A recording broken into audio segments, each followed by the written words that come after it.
Hello class 7th, how are you? Welcome back to the channel and we are going to start the second part of the chapter, the necklace. We have already discussed in the part 1 that how Madame Loisel was very fond of riches and luxury, but she has none, and this was the only reason that she was very sad all the time. And one day her husband, Mr. Loisel, he gave her a card, invitation card, for a big party by the education minister.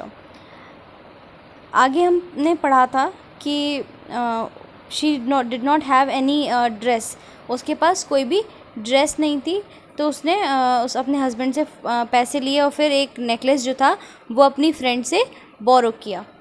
आगे पढ़ते हैं. The day of the party arrived.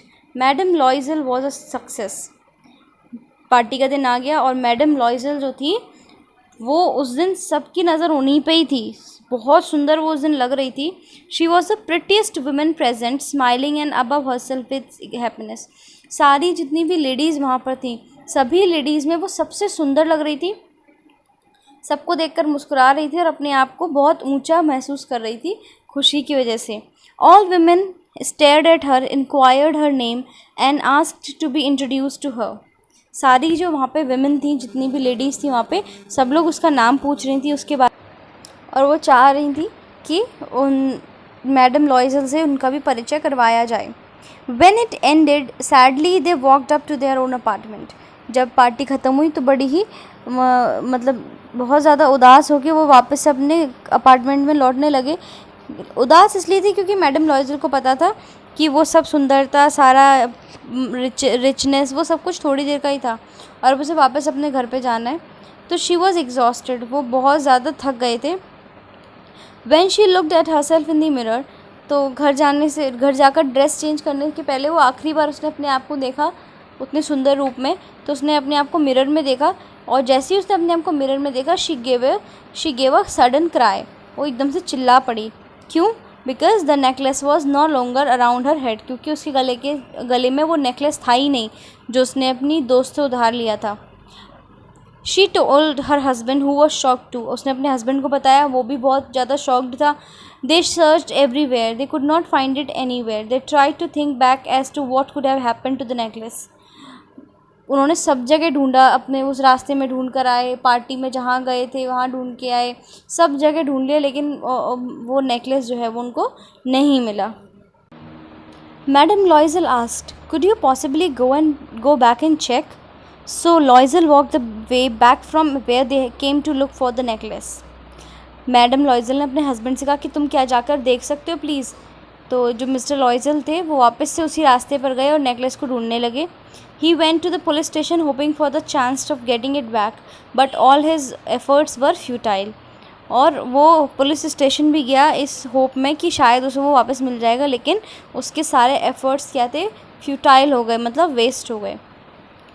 On returning home, Loisel told her to write to her friend and tell her that she accidentally broke the clasp of the necklace and they are getting it mended. He intended to get some time. वापस घर आके उसने अपनी wife से कहा, mister लॉइजल ने, कि तुम एक काम करो, अपनी फ्रेंड को ये लिखो कि तुमसे नेकलेस थोड़ा सा टूट गया है, तो तुमने उसे मेंड करने के लिए, मेंड मतलब उसको रिपेयर करने के लिए दिया हुआ है. वो ऐसा करके थोड़ा सा टाइम लेना चाहता था. They decided to buy a replacement. तो उन्होंने सोचा कि क्या बोलते हैं, हम इसको ऐसा करते हैं, हम रिप्लेस कर देते हैं, हमसे खो गया है तो हम क्या करते हैं, उसको नया नेकलेस दे देते हैं खरीद के. In a shop at Palais Royal they found a string of diamonds which seem to them exactly like the one they were looking for. और वो एक शॉप में गए जहाँ पे एक डायमंड की स्ट्रिंग थी, मतलब एक पूरा डायमंड का ही एक लड़ी जैसी थी, जो कि बिल्कुल उसी की जैसी लग रही थी जो उनका खोया हुआ नेकलेस था.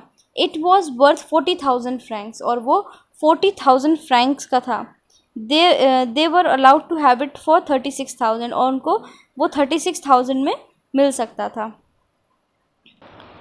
Loisel possessed 18,000 francs left to him by his father। अब मिस्टर लॉयज़ल के पास 18,000 francs थे जो उसके फादर उसके लिए छोड़ के गए थे। He intended to borrow the rest, उसने सोचा कि बाकी का जो पैसा है वो मैं उधार लूँगा। He did borrowed it, getting 1,000 from one man, 500 from another, some from here some from there. किसी से 1,000, किसी से 500, किसी से कुछ लेके उसने पैसा इकट्ठा किया। He went to get the new necklace and put down upon the jeweler's counter 30,000 francs। वो नया नेकलेस लेने गए और उन्होंने उसके काउंटर पर 36,000 फ्रैंक्स रख दिए। Then madame Loisel took back the necklace to madame Forestier, और फिर मैडम लॉयज़ल जो थी वो उस नेकलेस को लेकर मैडम फॉरेस्टियर के पास गई। अब असली चुनौती जो थी वो लॉयज़ल्स के सामने आई, और क्योंकि अब उन्होंने जो भी पैसा खर्च किया था नेकलेस के लिए, उन्होंने जो उधार लिया था पैसा, अब उन्हें वो सारा पैसा लौटाना था। तो उन्होंने सबसे पहले क्या किया, उन्होंने अपने सारे नौकरों को हटा दिया। They dismissed all their helps and फिर वो एक छोटे से घर में शिफ्ट हो गए। Madame Loisel came to know the heavy work of house, she help the hateful duties of the kitchen, she wash the plates and scrub the bottoms. वो सारा काम खुद से करने लगी। अब उनको समझ में आया कि घर का किचन का काम जो होता है वो कितना ज़्यादा ड्यूटीफुल होता है, कितना ज़्यादा मतलब मेहनत वाला काम होता है। वो अब सारा काम, प्लेट्स खुद धोती थी, सब कुछ सफाई वो खुद करती थी, फ़र्श भी वो खुद ही साफ़ किया करती थी, कपड़े धोया करती थी, everything she use to do all alone. चलिए बच्चों, अब इसके आगे हम कल पढ़ेंगे। तब तक के लिए आप स्टोरी को पढ़ते रहिए, समझते रहिए। अगर पार्ट 1 नहीं देखा हो तो पार्ट 1 प्लीज़ देखिएगा, तभी स्टोरी आपको समझ में आएगी। And we'll meet tomorrow. Okay, bye bye.